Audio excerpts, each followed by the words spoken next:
Hi, it's Tuesday around 2 o'clock, and it's time for WorthPoint Chats with Harry Rinker. I'm Harry Rinker. My partner is Greg Watkins from WorthPoint. He's having a little bit of computer difficulty today, so he's going to be responsible for putting up all the images we talk about on the screen, and next week we'll get him back on air with us. He bought a new computer. Oh, don't we all just love new computers? I got mine a couple of months ago with Windows 10 on it for the first time, and I really had to bite the bullet on that one. Now I'm about ready to teach an online course using the new Windows 10 system, and so boy, oh boy, I don't know, should be an interesting couple of weeks online for me and my students at Davenport University. But anyway, I'm glad to be here to talk with you. We decided to go forward with this chat with me doing most of the talking just because we think it's important and because we like to do it.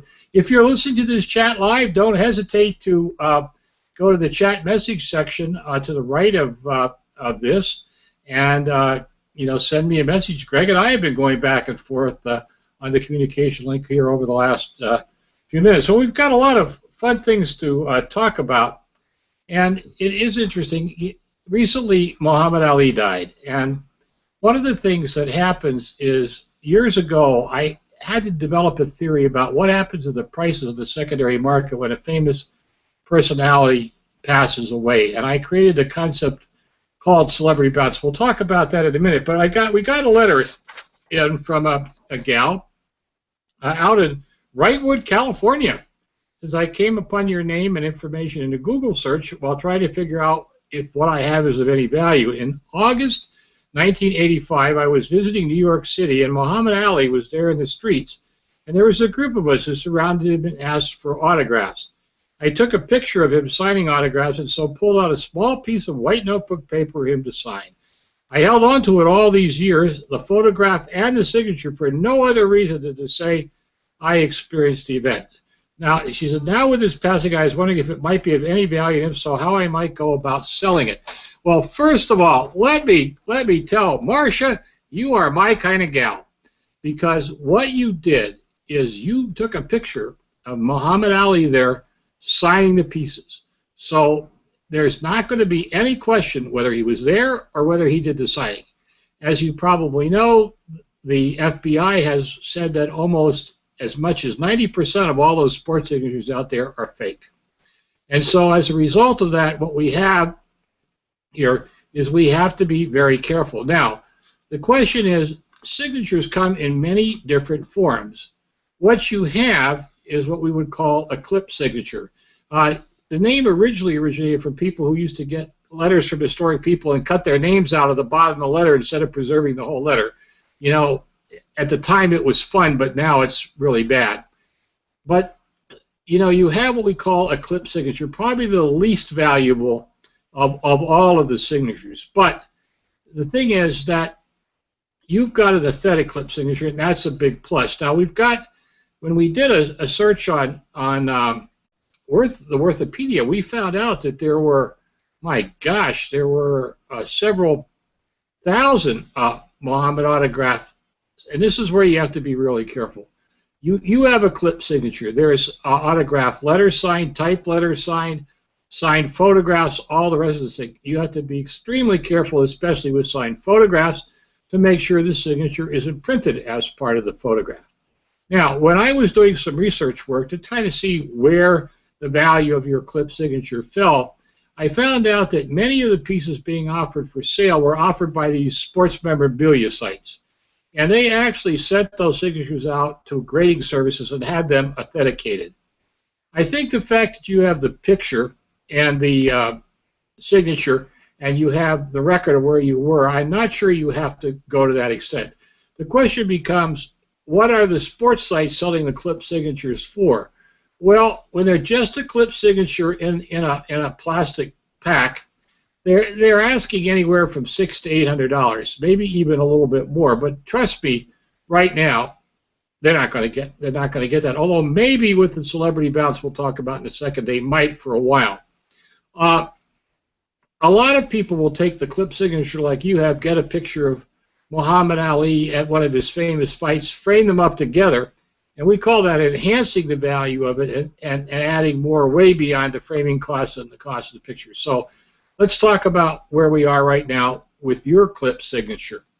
Right now, I suspect its value is in the 300 to 500 range, maybe more. But right now, we're experiencing what we call a celebrity bounce. Now, celebrity bounce is when a person dies or a group dies or something happens, and for a period of anywhere from a couple of weeks to as many as 3 or 4 months, there will be speculation in their stuff, and it will go up on eBay, it will go to auction, and people will pay 2 and 3 times what it was selling for the week or two before the person died.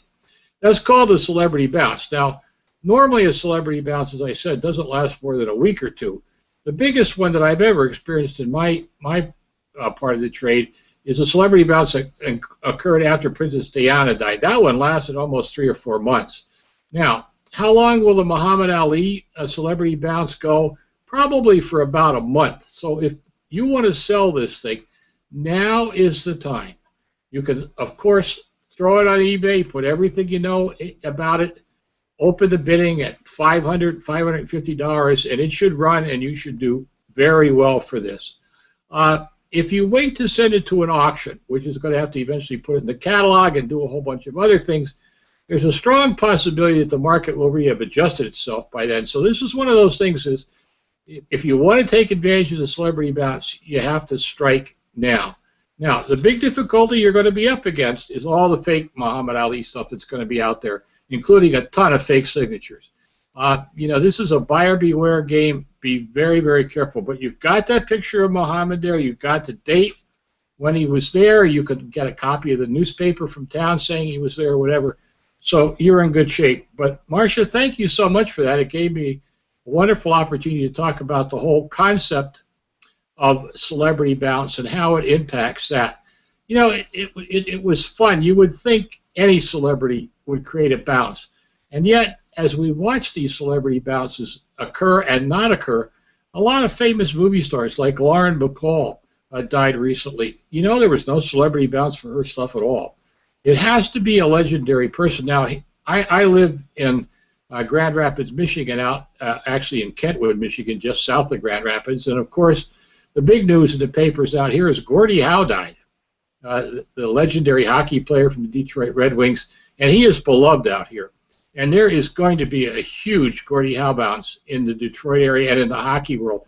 Again, lasting maybe for as much as 2 or 3 weeks. I know it's quite common for me to go meet people who have Gordie Howe signed books and other things out here. And so that's another a bounce that we're going to be watching closely on as well. Well, so that was fun. Hey, last week, you may have heard us talking about an Elvis thermometer. One of our listeners bought it for $13 at a garage sale, went up and found out that somebody wanted $236 on the internet and asked me what I thought he should sell it for. And I said maybe $50, and he wrote back and said, I'm going to put it up at $89. And I did research here. We did a lot of research on the Worthopedia, and we found examples selling for $17, $22, $22.50. I mean, we did find that some sold for over $100, but the whole point was that this is a fantasy piece. I mean, it's not even a period piece. Well, as it so happens that on the $269 bid on eBay, there were 2 watchers. And I told the fellow that had this, I said, look, if you're lucky, what's going to happen is you're going to put yours up there with an opening bid of $89, and those 2 watchers are going to spot it, and they're going to go head-to-head in a bidding contest. And here you can see it says Nostalgia Lane, New York, New York, so it's obviously a fantasy piece. Well, it happened. Nobody else got on there fast enough with another thermometer. They offered for $50. And so these 2 people that must have been watching the 269 when it came down and got in a bidding war. It only takes 2 idiots to do it, and the thing sold for $122. I mean, really, paid $13 for it. He got $122 in a week. Now, you know, that's a nice profit. He doesn't do that with everything he buys. But it just goes to show how foolish people are. If these people would have only looked at the Worthopedia, the price guide that's part of WorthPoint.com, they would have known that there are times when these things don't bring more than $25. And if they were only patient, they would have gotten it. But this is another problem we have in the antiques and collecting community today. People have no patience. It's instant gratification time, gang. If I want it now. I'll pay what it takes to buy it now. And so I want to thank our listener, our viewer actually here in this particular case, for sending in the results of his things. I always love it when people ask me to value something when I know they really want to sell it, and they never write back at what they got. So it was a real treat to get this one back again. There is an interesting article, by the way, in Antique Week in the June 13th, 2016 edition of Antique Week here. An article on entitled, it's actually in the national section. Antique Week, as some of you know, is a trade paper that's put out weekly, but it has an Eastern and a Central edition, but there's a national edition in each of these. And this says, buyers beware. Federal Trade Commission says antique fraud on the increase. Well, I don't know if that's true, because antique fraud has been a huge problem in the antiques and collectibles trade for a long time, a long, long time. And, you know, it's one of those things where, you know, if you have a question about whether something you have is a reproduction or not quite what you think it is, or you just have a general question about how all this works, why not drop us an email? Our email address is community@worthpoint.com. That's community@worthpoint.com, and we'll address it even in more detail. But going back to the article that appeared in Antique Week, it says, buyers beware. It says the Federal Commission has joined a growing number of internet websites warning consumers about antique frauds, antiques and collectibles, fakes, reproductions, selling as authentic, trafficking and stolen artworks and memorabilia, and other fraudulent practices.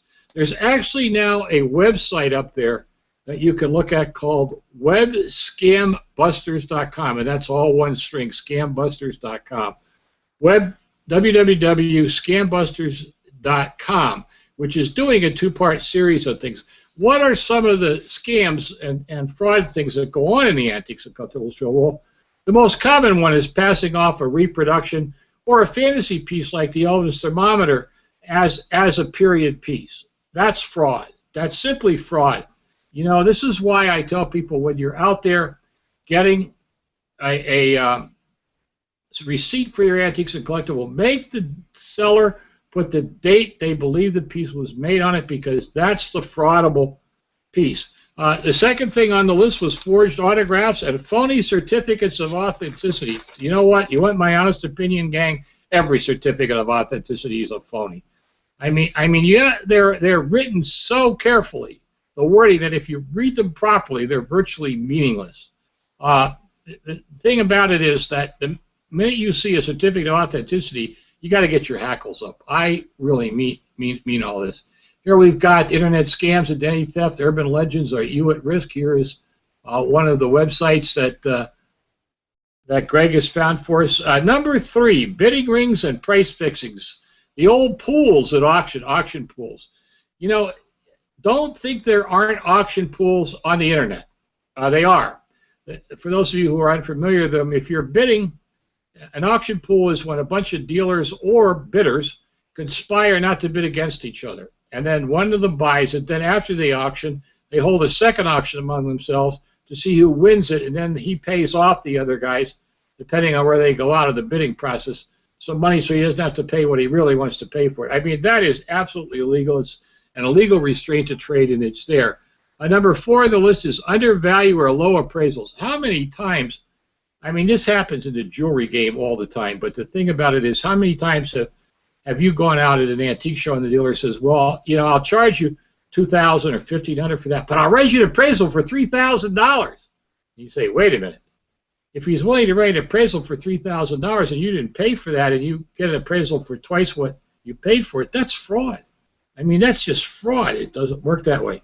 Consignment sales, another problem. Stolen goods. This is an area where we don't look closely enough in the antiques and collectibles trade at a lot of what goes on out there. And that is that there are a lot of people out there that fence stolen goods through the antiques. That's a huge problem in the jewelry game, but it's even a big problem in the antiques and collectibles sector as well. You know, we assume, I mean naively so, but we do, we assume that most people have clear title to the stuff they're selling. It doesn't always work that way. I mean, excuse me, if you're in doubt, you really need to check. I mean, I'm very serious about this. You need to ask the dealers point blank, do you have clear title to this object? Hang in there a minute here. I've been talking so much here, and you know, I don't know if you notice when I talk, I get excited. This is a passionate business we're in. I'm passionate about antiques and collectibles, and I get extremely passionate when we're talking about things like fraud and selling of stolen goods and that type of thing. You know, this is a field of mostly people with good apples, but you know about the famous a few rotten apples in the barrel. Unfortunately, our trade has our share of them, and they do give the trade a bad name.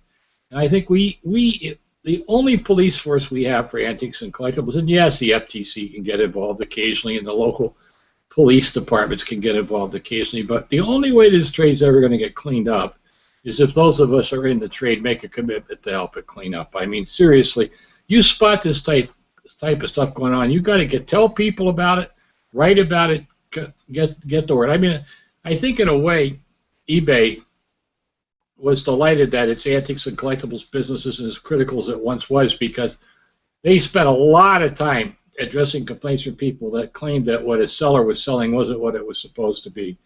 But anyway, Antique Week's one of my favorite trade papers. You know, as I said, it does have an Eastern National section. You go to antiqueweek.com. You can find out more about that article. Go to scambusters.com and see if they've got that two-part series up there now on fraudulent stuff. Had an interesting guest on my radio show last week. As some of you may know, I do a weekly radio show every Sunday morning from 8 to 9 Eastern Time, and it's called What You Got. It streams live on www.gcnlive.com. We're going to figure a way to stream it live on WorthPoint one of these days, but in the meanwhile, you can go to www.gcnlive.com. My guest was Judith Miller. Judith Miller is head of Octopus Press in England, and responsible for the Miller's Price Guides. I talk to Judith probably a couple times a year. I have her as a guest on the radio show, but I talk to her otherwise as well. And what's fun to talk to Judith about is she gives me the English perspective on things. And the truth of the matter is we live in a global world today. We really do. And so she just published a Miller's Collectibles and Price Guide 2016-2017. Now, as someone who really studies the American collectibles marketplace and all the rest of this type of stuff, let me just tell you that as far as I'm concerned, it's fun to get a different sense of perspective in terms of the foreign market. So it's fun to see what the English think of as collectibles versus what the Americans think of as collectibles. And what was probably the most fun is good old Judith. She's finally admits that the 20th century exists, and she has included a Star Wars section. But guess what? They weren't the American Star Wars figures. They were the British figures with the original blister backs, and boy, are they're more expensive than the American versions of some of this stuff. And it was fun to see all the stuff she had in there. I mean, she had scientific instruments. Now, we would put scientific instruments up into the antique category in the United States, but over in England, they're collectibles. Judith, by the way, is there it is. I think we just kind of whipped by the cover of the book here. I mean, there we. Well, that's an older one. What we're looking up is we're looking up for the 2016-2017 version of that's just out from Octopus Press. But anyway, there it is. But it's fun. It's fun to see. Judith, by the way, is one of the stars on the British Roadshow. And so it's also fun to talk with her a lot about the different types of things that are going over there. But if you are interested to know what things sell for abroad, and by the way, I don't want to suggest that all the collectibles in the Handbook and Price Guide are only English in origin. They're from all over the world, including a ton of stuff from the U.S.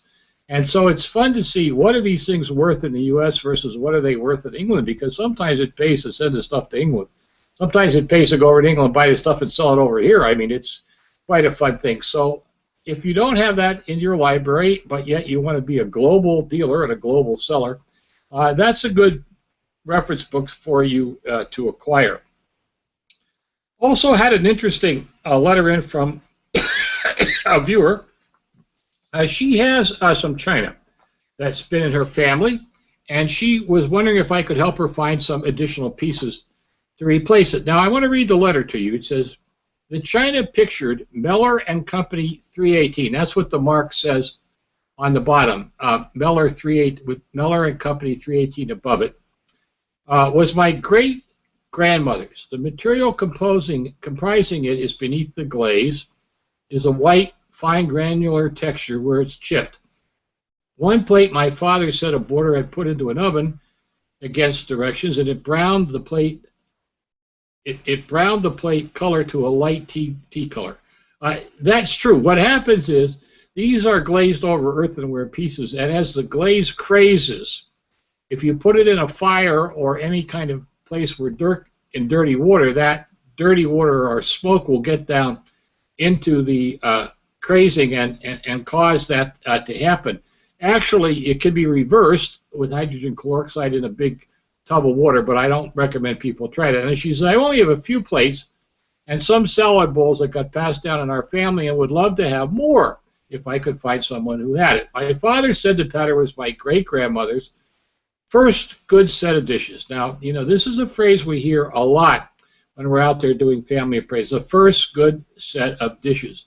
And she was in Brunswick, Georgia after the Civil War when my great-grandfather was keeper of the port there. They both came from Maine. She was married in 1869, so this would have to have been around 1870, 1880 that she bought it.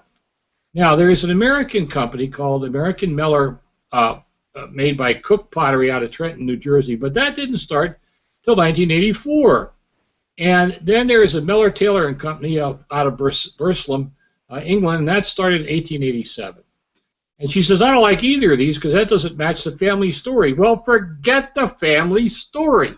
This is the problem with family stories. They get badly distorted. Now, I don't know why people think that parent or great-grandparents or grandparents or great-great-grandparents or whatever number of grandparents they want to have got everything the day they were married. They most certainly did not. And clearly, this woman did not get these plates in 1870s because these are indeed ceramics from the Cook Pottery Company in Trenton, New Jersey. Now, you know, this is an interesting thing, and unless you're doing research work on pottery and so forth, a lot of people don't realize how important Trenton potteries were in the early 19th, even the late 18th, early 19th century and mid 19th century pottery production in the United States. They were the equivalent of the Zanesville, Ohio area after the beginning of the 20th century. Well, anyway, this is definitely a Meller pattern. I found it. I found two other pieces on replacementslimited.com, not for sale, but they did have two other pieces. So this was obviously a full set because one of the pieces was a platter and the other was a vegetable bowl. These were probably made around, you know, if Cook started 1894, around the late 1890s, early part of the 20th century. Now, why did excuse me? Why did great-grandmother wait so long to get our first good set of dishes? Maybe because they couldn't afford one before then. You know, dishes back at that time were imported from England. They were expensive. American ceramics were not there. I mean, maybe she got it as a 25th wedding anniversary or a 35th wedding anniversary present. I mean, the good set of dishes doesn't necessarily, as I said, arrive the day everybody's married. In fact, you know, for all we know, she could have bought them a couple of years before she died because she didn't have a good set of dishes before that. But in any case, we have to be very careful allowing family stories to prejudice how we view things. My favorite story is I have 7 quilts made by my great-great-great-grandmother who was born in 1829. When did great-great-great-grandmother make the quilts? Well, the answer was 1907. She was staying with a granddaughter The granddaughter didn't know what to do with great-great-granny, so she set her in front of a sewing machine, and she said, "Sew, Granny, sew." And Granny sewed quilt after quilt for people in the family. And, you know, if you showed them to anybody, I mean, they were based on some late 19th century patterns. And so what would happen is that people would say, well, you know, she was born in 1826. She could have been 30, say 1856, 18. She had to make them at the time of the Civil War. No, she made them after the beginning of the 20th century. And this is where, when you're checking family stories, everything has to mate. The production date of the pieces have to make, the style of the pieces have to make, the patterns have to make. And when they conflict with the family story, you have to accept the fact that the family story has been distorted. Now, you've all played those games, Pass It Down the Alley. Come on, I know you have. And as a result of all of that, you know what happens when the message gets to the other end. It's so distorted, it doesn't even sound remotely like what it started out with.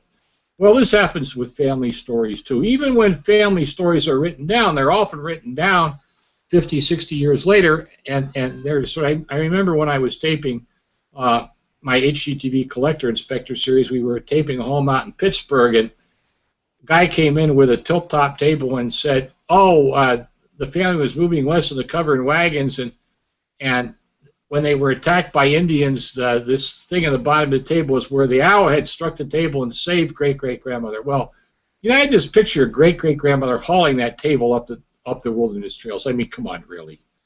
You have to just take all this. But we love, family stories are fun because we love embellishing them. And, you know, there's no way to check them. You make up whatever story you want, actually. But anyway, going back to all this, the chances of finding additional pieces of this are going to be very difficult. It is kind of a romantic Staffordshire pattern, but not out of England. In the States, it was definitely mass-produced. I don't think there's any question about that. But the problem is that its survival rate, especially since it's just glazed over as pottery as opposed to bone china, is going to be very low. It's one of those things where you just have to persist.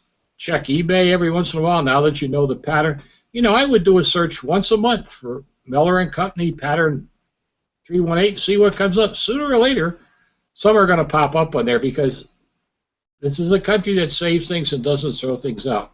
But anyway, I wish Ruth good luck in trying to find additional pieces. I wish I had a little more encouraging efforts for her, but at least now she knows, yes, it might have been great-grandfathers or great-grandmothers. And it was interesting that she said it was great-grandfather because usually it's the grandmothers that get all the credit. May have been her first good set of china, but she didn't get it until much later in her marriage. Maybe, as I said, her 25th wedding anniversary would have been just about right for it, or a little something about that. Well, again, want to mention to you that we've got the Institute for the Study of Antiques and Collectibles coming up very quickly, July 11th through the 16th in Lansing, Michigan. We're doing 3 different seminars. One on researching antiques and collectibles, a second one on paintings, watercolors, and prints, and a third one on toys, games, and puzzles. You can go to my website, harryrinker.com, click on that Institute logo. You'll get all kinds of information, including a registration form. We still have a couple of seats in the watercolor and toys. I'm not as sure about the researching one, but we'll be glad to take you on board if you can make it. We are limiting the classes to 30. That way we can spend a lot of time. They're going to be, by the way, in the gallery, the new shop that belongs to my good friend Barb Dursey. Also, hey, how about sending us some questions? Community@worthpoint.com. Do you have a question about an object? Do you have a question about how all of this stuff works? This is the place to send it. We'll be back next Tuesday at 2 o'clock again to do the next one of these WorthPoint chats with Harry Rinker. When you do send us things, though, try to be as descriptive as possible. JPEG photos are easier to open than PFDs, although Greg does a great job. We'll have Greg's computer back online next week, so you won't have to just look at my face. You'll be glad to share the screen with me. Meanwhile, we hope you all have a great week and happy hunting out there.